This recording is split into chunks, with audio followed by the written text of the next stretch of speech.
Bonjour et bienvenue dans Critique Elite. Je suis le Moebius et pour ma première vidéo sur la toile, je vais vous parler de Spider-Man. Oui, non, parce que la toile, le web, l'araignée... Spider-Man. Ok, c'est parti. Spider-Man est l'un des super-héros Marvel les plus populaires de notre temps. Créé en 1962 par Stan Lee, le personnage tranche beaucoup avec ses prédécesseurs, les 4 Fantastiques. On découvre un personnage amusant, blagueur, avec une force surhumaine, la possibilité de coller au mur, de lancer des toiles, et un sens surdéveloppé qui le prévient en cas de danger. C'est aussi un personnage tragique, avec un lourd passé et des problèmes très humains. Car en effet, la plus grande caractéristique de Spider-Man, c'est... qu'il a une vie de merde. Boulot de merde. Minable. Souci en amour. Et surtout, une réputation à 2 balles.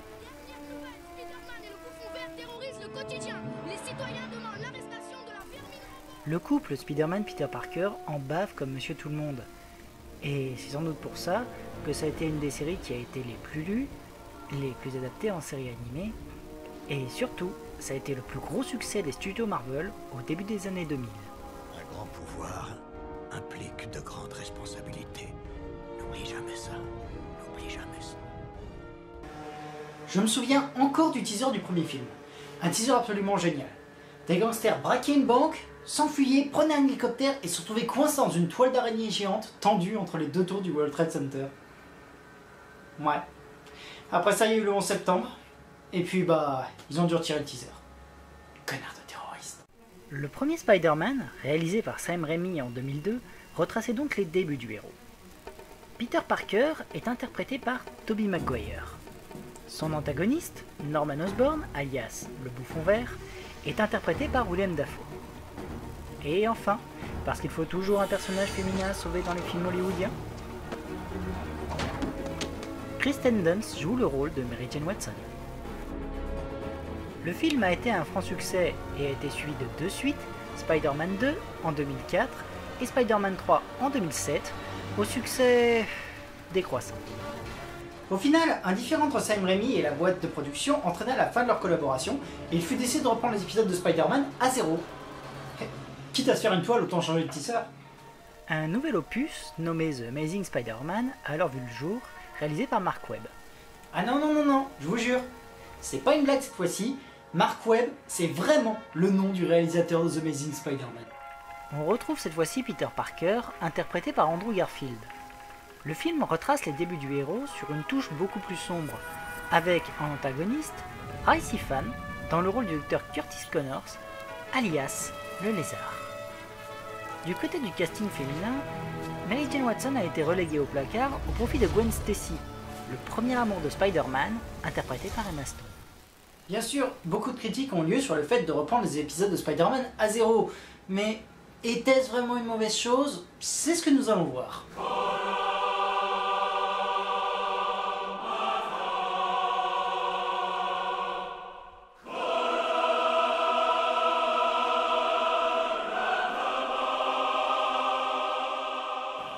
Bien sûr, les 2 premiers à se départager vont être nos héros. Tobey Maguire, Andrew Garfield, lequel est le plus convaincant? Au niveau du héros en lui-même, assez peu de différence. La plus grosse divergence réside, selon moi, dans la façon qu'ils ont de lancer des toiles. Je m'explique. Dans le premier Spider-Man, Peter Parker découvre qu'il sécrète de la toile par ses poignets. C'est un peu laid, mais pas tellement invraisemblable. Après tout, tous les mecs ont un jour découvert qu'on pouvait générer une espèce de fluide blanchâtre et collant par quelques mouvements de poignet, non? La nouvelle version, quant à elle, colle beaucoup plus aux comics.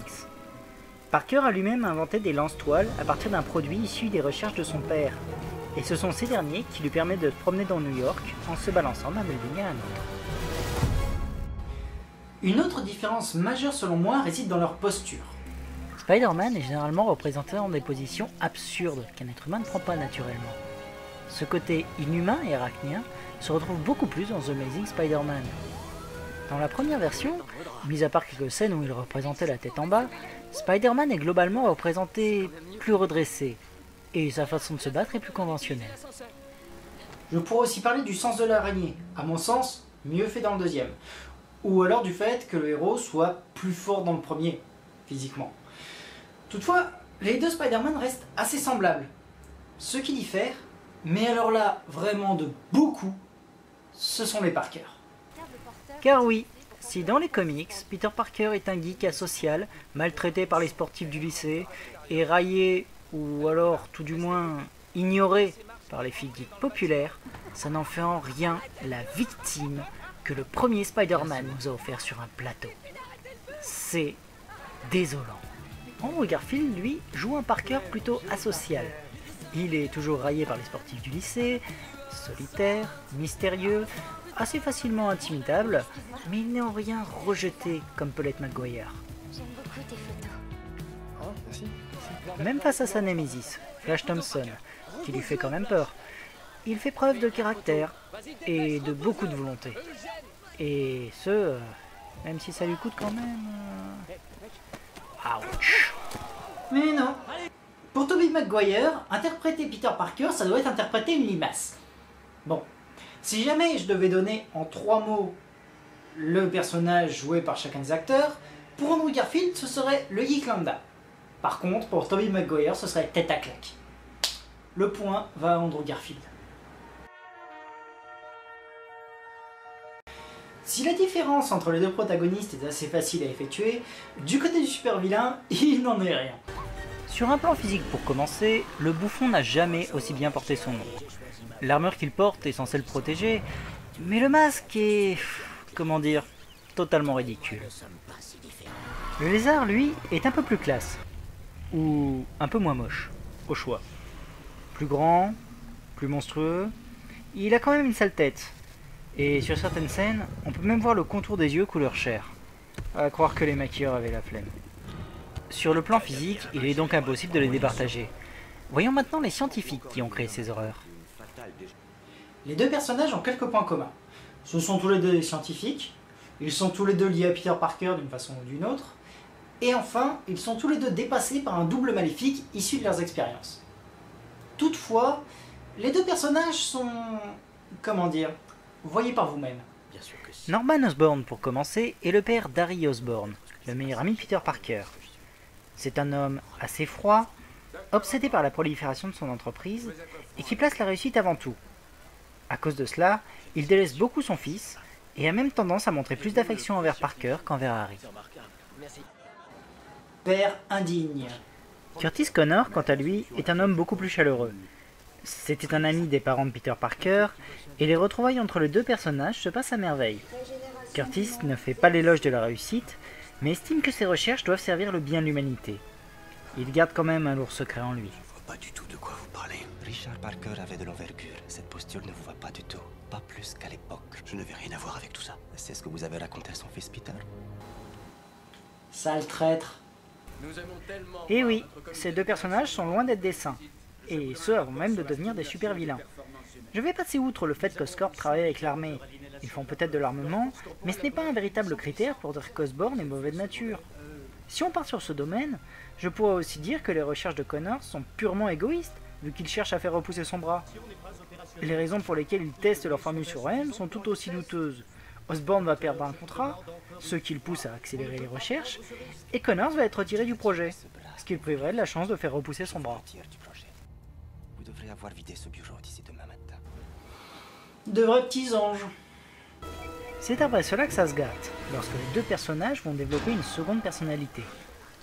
Willem Dafoe va alors jouer à l'extrême, les bouffons et Osborn cohabitant dans le même corps, mais étant des personnalités très distinctes. Ralph Ifan, lui, va jouer un Curtis Connor obsédé par son désir de perfection de l'humanité et qui voit la transformation de l'espèce humaine en reptile comme une croisade. Le hic, c'est que si les deux personnages suivent bien les rôles de leur version comics, la performance de Rice reste, comme la face de son personnage, désespérément plate. Je peux les sauver!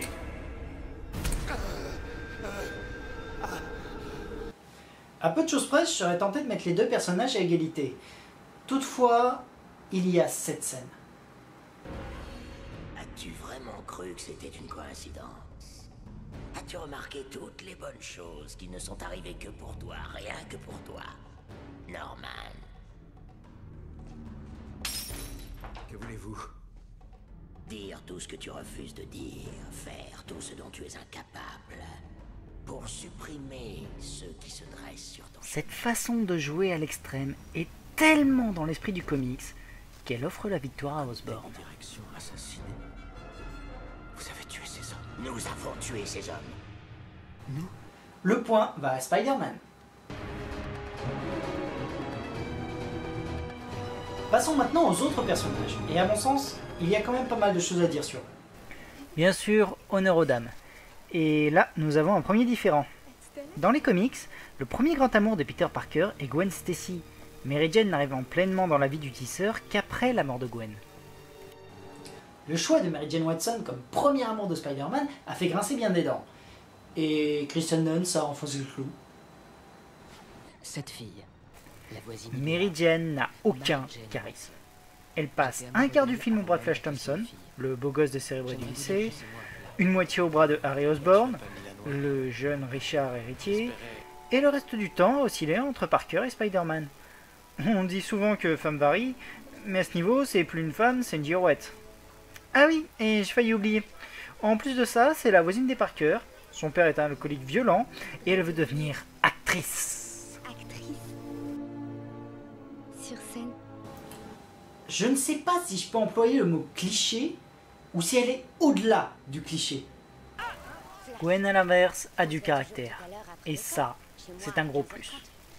À sa première apparition, elle fait baisser les yeux à Flash Thompson. Avons-nous alors affaire à une beauté glaciale et insensible? Non. Très rapidement, on peut voir une certaine flexibilité apparaître au niveau du personnage, lorsqu'elle laisse Peter rejoindre une visite d'Oscorp alors qu'il n'était pas invité. Le côté froid du personnage est lui aussi rapidement démenti lorsque Gwen bafouille de façon intimidée son accord alors que Parker lui propose un rencard. On sent alors vraiment l'attirance qu'il y a entre les deux protagonistes et on voit bien que Gwen, contrairement à une certaine routine, sait vraiment ce qu'elle veut. C'est aussi le premier personnage à découvrir le secret de Parker, ce qu'elle prend plutôt bien si on considère que son père ne souhaite qu'une chose, qu'offrait Spider-Man.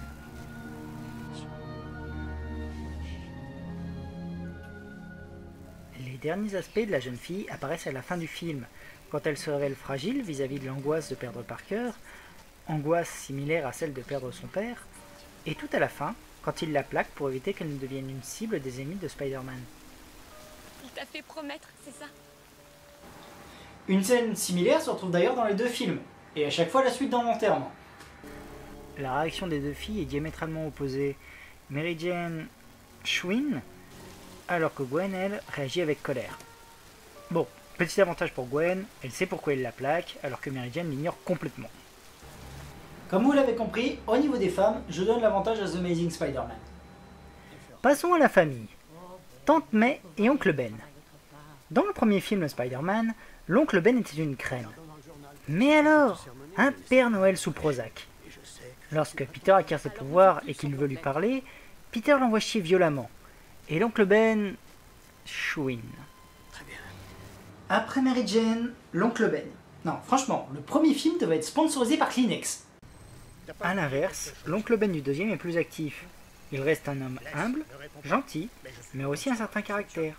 Il réprimande Peter lorsqu'il humilie Flash, ainsi que lorsqu'il oublie d'aller chercher sa tante. Là où son homologue du premier film se serait probablement contenté d'un... Mais tout ça c'est mal, mon moyen. Bref, le but de l'Oncle Ben, dans le premier film comme dans le deuxième, reste de mourir. Mais il faut qu'on s'y attache quand même un peu avant, et les deux Oncles Ben y arrivent très bien. Le deuxième a juste un côté humain beaucoup plus prononcé que celui du premier.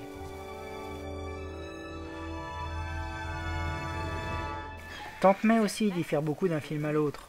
Dans le premier, c'est une femme forte.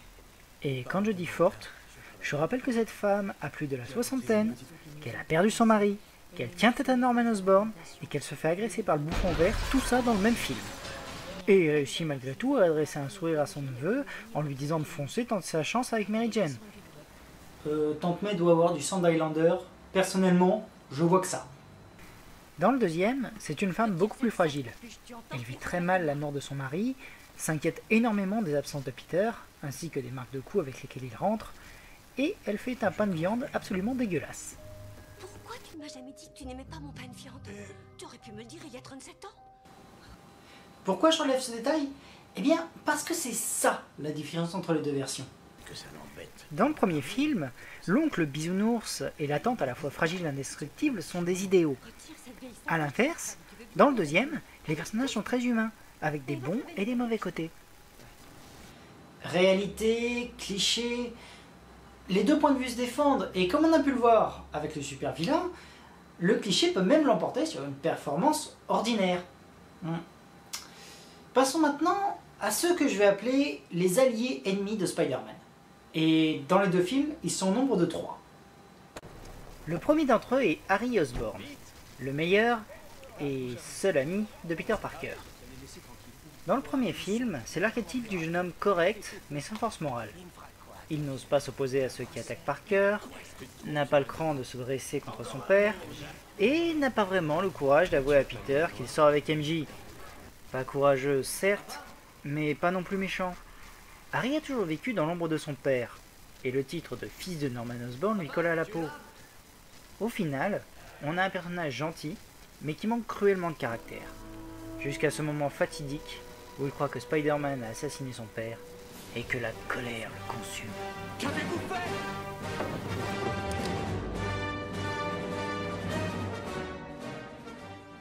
Toujours dans le même film, le deuxième personnage intéressant est Jonas T. Jameson, dit Gigi pour les intimes. Personnage incontournable des comics qui a sa petite place au soleil durant le premier film, c'est à la fois le plus grand ennemi de Spider-Man. Spider-Man n'a pas attaqué la ville, il venait la défendre, c'est de la médisance. Je suis pas d'accord, et je n'apprécie pas. La médisance, c'est en parole. Dans la presse, on dit calomnie. Et l'un des plus grands alliés de Parker. J'aime ça, espèce de larve.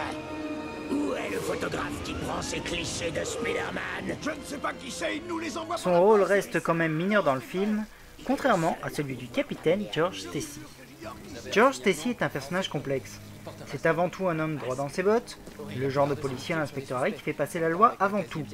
Spider-Man est un justicier masqué, certes, mais il est hors la loi et doit donc être arrêté. C'est aussi celui qui fera remarquer à Parker qu'il n'agit que par vengeance. Et quand Parker lui dira que Connors est le lézard, même si ce dernier paraît totalement hystérique et n'est absolument pas crédible, il fera quand même une enquête. Plusieurs scènes avec ce personnage sont marquantes, à la fois par l'humanité qui se dégage de lui et la dureté dont il est capable de faire preuve. Le moment où il tient enfin Spider-Man à sa merci et décide de le laisser partir montre vraiment les deux facettes de ce personnage.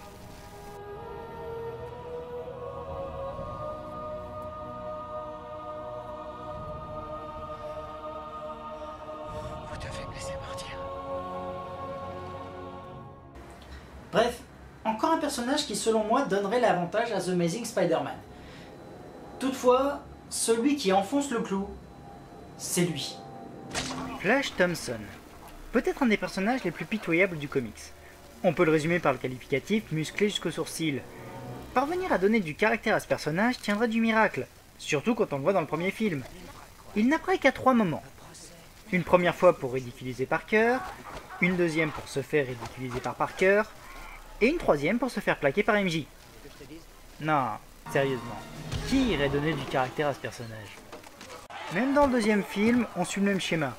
Il ridiculise Parker, puis se fait ridiculiser par Parker, puis après il lui présente ses condoléances pour la mort de son oncle. Ton oncle est mort. Je suis désolé. Flash Thompson, le fléau de Parker faisant preuve de compassion, il est humain? Voilà exactement ce qui définit ce film. Que ce soit l'oncle, la tante, la copine, les antagonistes, tous les personnages de The Amazing Spider-Man ont une personnalité bien plus humaine que dans le premier film. Et que même Flash Thompson soit humain, pour moi, cela donne clairement le point à The Amazing Spider-Man. Sympa ton t-shirt. Ouais. Ce gars, c'est un taré. Toutefois, il faut plus que des personnages pour faire un film. L'histoire a beau traiter à chaque fois des débuts de Spider-Man, elle est traitée de façon très différente. Et pour moi peut être séparée à chaque fois en deux grands arcs, l'arc Révélation et l'arc Super Vilain. Commençons par l'arc Révélation. La première chose à noter, c'est la façon dont Parker gagne ses pouvoirs. Dans le premier film, c'est un pur accident. Dans le deuxième film, c'est en recherchant des informations sur la mort de ses parents. Il pénètre alors dans une zone de haute sécurité chez Oscorp. Admirez d'ailleurs la haute sécurité chez Oscorp.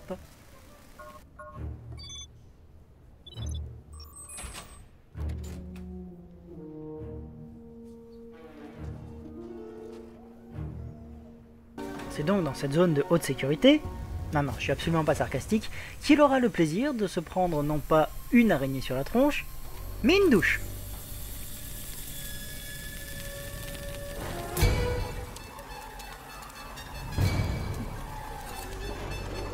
J'en connais un qui va avoir droit à des séances de psychanalyse.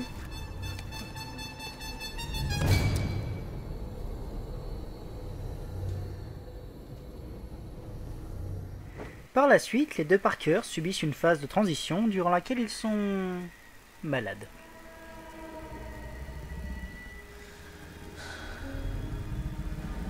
Donc, la reconstruction d'un ADN doit être particulièrement douloureuse. Bon à savoir. La phase de maladie dans The Amazing Spider-Man est bien plus amusante, car les pouvoirs arachnéens de Parker se manifestent d'eux-mêmes sans qu'il ne les contrôle.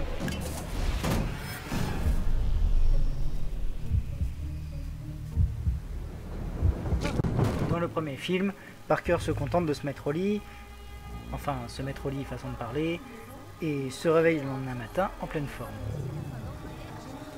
Par la suite, les deux Spider-Man apprennent à contrôler leurs pouvoirs. Et là encore, The Amazing Spider-Man propose une succession de scènes assez comiques où Parker ne contrôle absolument rien. Quand il prend enfin un peu le contrôle de ses capacités, il les utilise pour se venger de Flash, ce qui entraînera la première dispute avec son oncle, et par une succession d'événements, la mort de ce dernier. Dans le premier film, c'est beaucoup moins subtil. Parker ne contrôle certes pas totalement ses pouvoirs au début, mais il contrôle déjà sa force. Et la scène où il se venge de Flash est due à ses réflexes arachnéens, beaucoup plus proche de la scène du métro. C'est quand il décidera de les exploiter pour gagner de l'argent et devenir catcheur qu'il laissera partir, par pure revanche, un gangster qui tuera son oncle. Mais qu'est-ce qui t'a pris de laisser partir ce voleur? Ce qu'il faut savoir, c'est que l'essence même de Spider-Man vient de cette scène. Parker est en colère, il vient de se faire escroquer, et il décide de prendre sa revanche en n'intervenant pas dans un vol. Dans le premier film, si l'on n'est pas familier avec l'histoire de Spider-Man, on ne voit vraiment pas venir la mort de l'oncle Ben.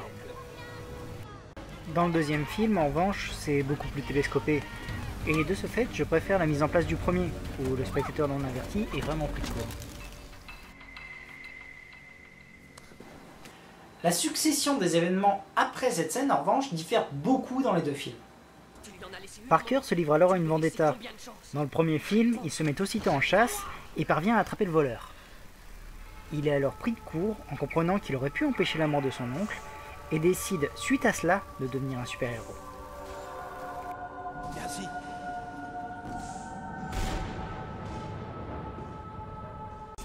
Dans The Amazing Spider-Man, la transition est beaucoup plus longue et plus sombre.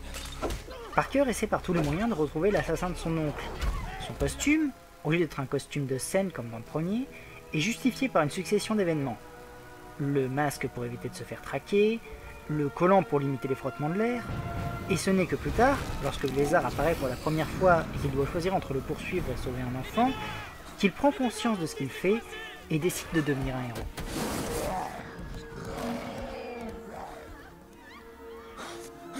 Comme vous pouvez le voir, la révélation est beaucoup plus longue dans le deuxième, plus sombre, plus entourée de secrets, mais aussi plus construite.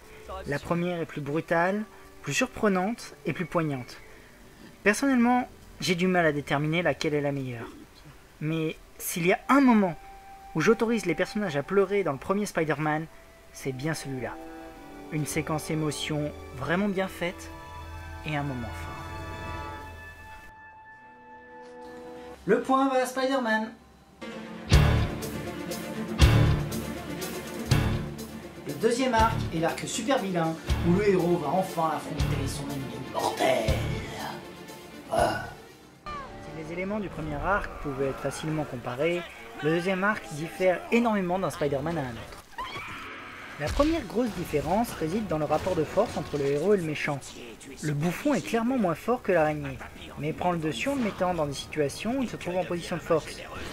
Le lézard, à l'inverse, prend le dessus à chaque affrontement, et malgré son agilité et sa force, Spider-Man ne parvient jamais à retourner la situation. Je deviens plus puissant chaque jour. La grosse force de ce film réside d'ailleurs dans le fait que ce soit un combat perdu d'avance. Le bouffon met Spider-Man dans des situations extrêmes afin de le pousser à rejoindre son camp. N'y arrivant pas et découvrant la véritable identité de Spider-Man, il décide de se venger de lui. Mais il y a toujours ce sentiment selon lequel le héros va gagner. Le seul moment où on pourrait en douter, c'est quand le bouffon parvient, après un long combat, à mettre Spider-Man à terre, et encore, ça ne dure pas longtemps. A l'inverse, dans Amazing Spider-Man, chaque instant de la traque du lézard est un moment intense. Depuis sa traque dans les égouts, en passant par son excursion à l'école, et enfin le final sur la tour Oscorp, tout semble n'être qu'un combat désespéré dans lequel le lézard a le dessus. Les petites scènes qui se glissent entre les combats principaux, comme le moment où Stacy parvient à capturer Spider-Man et le laisse partir après avoir découvert son identité, ou la scène émotion entre Gwen et Parker, sont des petits moments qui ne gâchent absolument rien. À deux exceptions près. Chaque film a son moment totalement pointless pour montrer que New York est avec Spider-Man. Dans le premier, c'est la scène sur le pont, quand les New-Yorkais bombardent le bouffon de projectiles pour l'empêcher d'empaler Spider-Man. Et dans le deuxième, c'est quand tous les grutiers de New York décident de donner un coup de main au héros pour qu'il rejoigne au plus vite la tour Oscorp. God bless America! Les derniers instants des vilains sont décisifs. La mort d'Osborn est assez ridicule. Fidèle aux comics, certes. Mais j'entendrais presque le... Oh oh. Au moment où il s'empale. Dans le deuxième, le moment où Curtis récupère son humanité est bien plus parlant. La personnalité de Connors reprend le dessus, ce qui le pousse à venir en aide au héros, et à se soucier du capitaine Stacy qu'il avait lacéré à mort, juste un petit peu plus tôt. Le capitaine. Bref, vous l'aurez compris, pour moi le combat David contre Goliath est beaucoup plus intéressant. Et même si la personnalité du bouffon a ce côté perfide qui implique Spider-Man dans sa traque, ce n'est rien comparé au fait qu'il se sente totalement responsable de la création du lézard. Le point et le match was Amazing Spider-Man.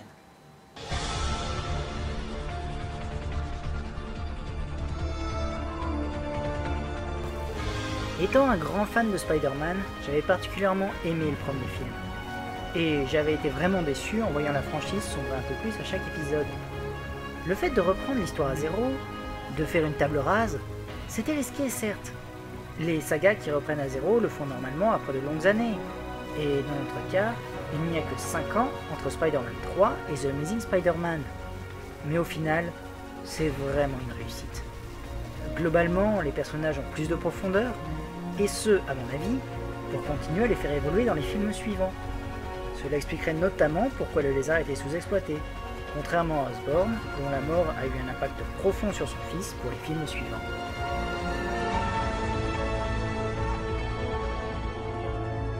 The Amazing Spider-Man a mis l'humanité des personnages en avant, et c'est ce qui a fait sa victoire aujourd'hui. Toutefois, le véritable défi va maintenant être de réussir les prochains épisodes de Spider-Man, prévus pour 2014. Voilà, c'est la fin de cette émission, c'était le Moebius. J'espère que vous avez apprécié ce Critique Elite, et à bientôt pour une nouvelle émission.